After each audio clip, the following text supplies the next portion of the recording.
E falando em saúde, hoje a gente vai abordar um outro tema também que é muito importante, a alopécia, né? Vem sido muito comentada aí a alopécia na internet. E também a gente vai conversar sobre outros assuntos, né, patologias que afetam o couro cabeludo. E a gente sabe como é importante, né, a gente se cuidar, tá bem, para melhorar nossa autoestima, nossa saúde. E hoje eu vou conversar com uma especialista no assunto, a doutora Mariana Pearce. Vem comigo.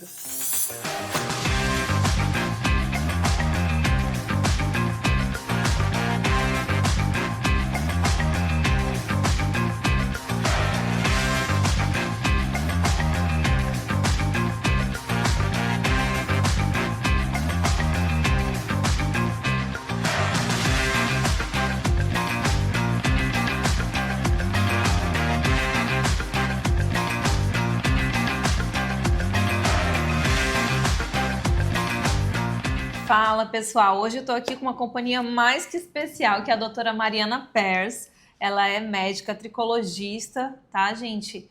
E é um prazer estar aqui com você. Tudo meu, Carole.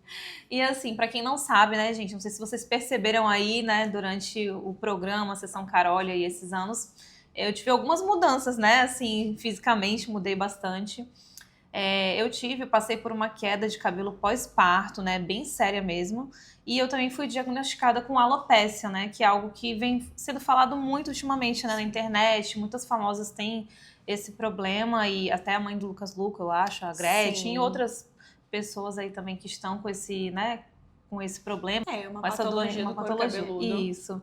E aí a doutora Mariana tá aqui para nos ajudar, né, para você que tiver alguma dúvida aí sobre isso, tem casos que são reversíveis, então você pode sim, né, aproveitar e fazer um tratamento para melhorar isso, né? Olha, é o meu caso, gente, olha só como eu estou cabeluda.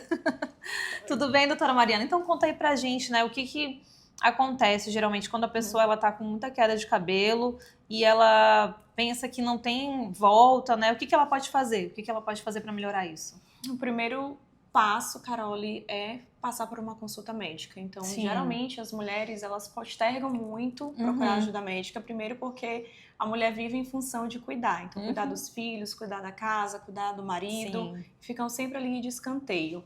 Segundo porque pensa que queda de cabelo é tudo igual. Então, pega uma gominha ali que a amiga tá tomando, a Virgínia que indica um medicamento, o TikTok, e acham que vai melhorar e Sim. vai postergando, o tempo vai passando e com isso o tempo vai derrubando aquele cabelo. Literalmente, tempo é cabelo. Tempo é cabelo. Então, a gente percebe que há essa postergação em procurar e fazer o diagnóstico precoce. Então, o meu alerta seria você procurar ajuda médica especializada, um médico que só trata doenças do couro cabeludo, pra gente fazer o diagnóstico e o tratamento assertivo. Entendi. E em relação, assim, ao pós-parto, né? Muita gente fala que por conta do pós-parto, na cesárea, é mais fácil de ter a queda de cabelo do que o parto normal. É verdade isso? Acaba que isso gera muita confusão entre as mamães e é um mito. A queda de cabelo pós-parto é uma queda que é completamente esperada e normal. E isso acontece independente se foi uma cesariana ou um parto normal. Então, a queda de cabelo ela acontece na mamãe, na maioria das mamães, por uma alteração hormonal, que é uma queda do hormônio que a gente chama de estrogênio, e também pela privação de sono que a mamãe passa. Então, ela vive em função de cuidar daquele bebê, fica preocupada, acorda muito pela noite e isso gera um estresse para o organismo em si, um estresse metabólico. Mas, independentemente do tipo de parto e da anestesia, não gera queda de cabelo por esse motivo. Nossa, isso eu não sabia, que qualquer... Assim, eu pensei que a cesárea, ela tinha mais chances de ter queda de cabelo. É um mito mesmo. E assim, né, gente, o meu caso, vou falar um pouquinho aqui do meu caso para vocês, porque eu vou mostrar aqui para vocês o antes e depois. Vocês vão ficar, assim, de boca aberta. Esse tratamento foi um tratamento, assim, que me ajudou muito na minha autoestima, né? Eu tô me sentindo bem melhor. Olha só, gente, eu tô usando até meu cabelo pra trás. Esse penteado eu jamais faria naquela época que eu tava assim, por conta depois do parto, né? E também da amamentação. Meu filho teve algumas alergias e eu tive que tirar, fazer uma dieta, né? Bem rigorosa. Então, assim, eu perdi muito cabelo. E eu fiquei com umas falhas que eu nunca tive na minha vida, sabe? E eu pensei que realmente isso nunca pudesse voltar. Meu cabelo nunca pudesse voltar. Então, assim, fica o alerta pra você que tá passando por isso, né? Não só necessariamente, eu acho que pós-parto, mas, assim, às vezes pode pensar que isso, nunca mais vai voltar meu cabelo. Tem tratamento pra isso, né? E a doutora Mariana, não é porque eu tô aqui com ela, não, na frente dela, é porque realmente, assim, ela foi uma pessoa maravilhosa. O tratamento, o atendimento, o ambiente, tudo é maravilhoso. É o conjunto, assim, das coisas que fazem você se sentir bem. Você tem que estar realmente num ambiente bom, se sentir seguro, né, com o profissional. E a doutora Mariana, ela passa isso, ela passa muita segurança. Não é só comigo que eu vejo ela tratando todos os pacientes igualmente. Então, assim, é uma médica que eu posso indicar, assim, de olhos fechados, sabe? Obrigada mesmo. É Carol. verdade. Olha, vocês vão ver aí o resultado, gente. O antes e o depois. Vocês vão ficar chocados. Como que meu cabelo voltou assim? Nem eu sei, nem eu acredito nisso. Mas voltando aqui, né? Quais são os sinais que a pessoa ela tem pra saber que ela tem alopécia? Alguns sinais de alerta que eu posso passar para você que está assistindo. Uma queda de cabelo persistente, que não passa, você já tomou várias vitaminas, já fez vários tratamentos e não melhora por nada. Se você percebe que o cabelo está com alguma falha, então se você está notando falha, especialmente mulheres nessa região onde divide o cabelo ou nessas entradinhas, também é um sinal de alerta. Se você estiver tendo algum sintoma no próprio couro cabeludo, dor, ardência, sensibilidade, queimação. Então, são sintomas e sinais de alerta para procurar ajuda de um médico tricologista. E, doutora Mariana, assim, uma dúvida que eu tenho bastante, é que eu acho que eu nunca te perguntei isso, mas os pacientes que têm oncológicos, né? Tu atende esses pacientes e como é que funciona o tratamento com eles, assim? Porque eu acredito que deve ser um pouco diferente do que o tratamento, assim, tradicional, né? Sim. Os pacientes oncológicos, eles são, na maioria das vezes, acometidos, infelizmente, por uma queda de cabelo, que não é uma alopécia, é uma queda que ela é transitória, causada ali pelo processo de quimioterapia, mas que mexe muito com o emocional do paciente. Então, recentemente eu tive uma prima de primeiro grau, muito jovem, linda, que teve um câncer de mama precoce. E um dos efeitos foi a queda de cabelo, a gente até raspou o cabelinho dela, foi um momento que a gente levou ali de descontração, que a gente lembra com muito carinho dessa fase.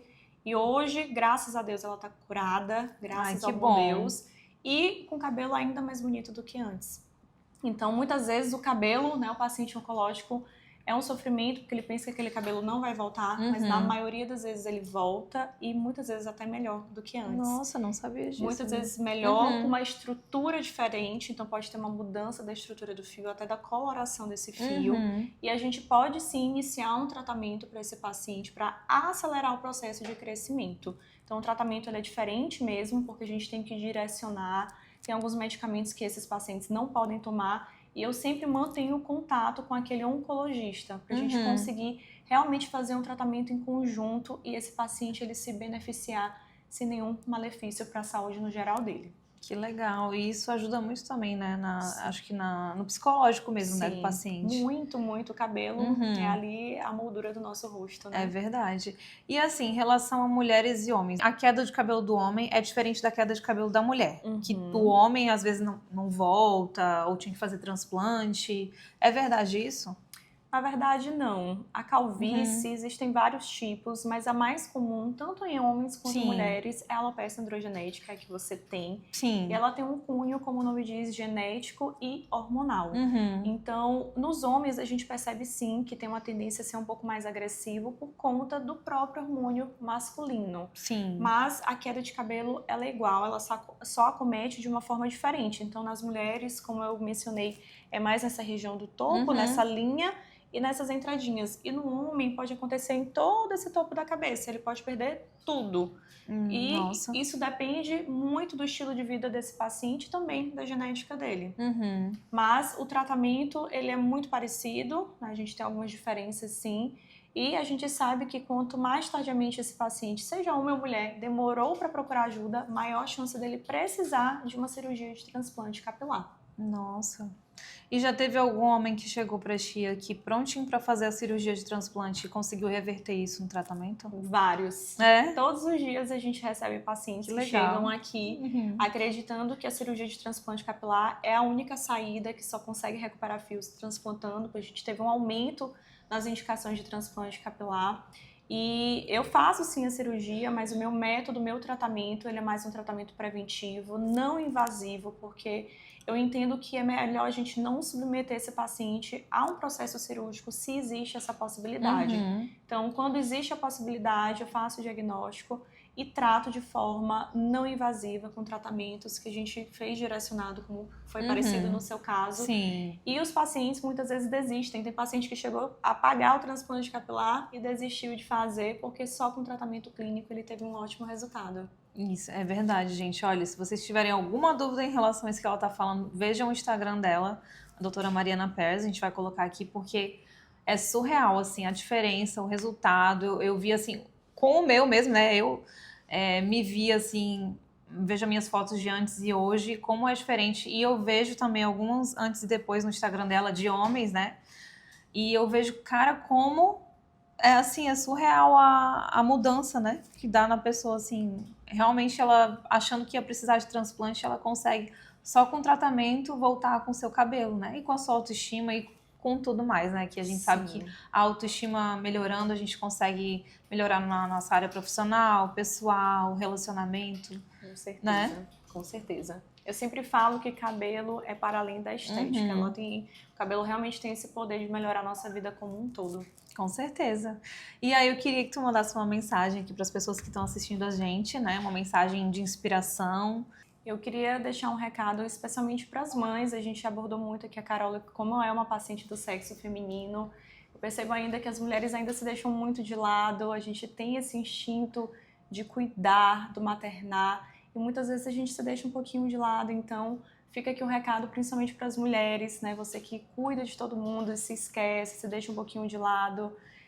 Olhe mais para si. É muito importante que a gente primeiro se cuide, né? A gente se ame para depois a gente cuidar do nosso próximo. Isso, inclusive, isso é bíblico, né?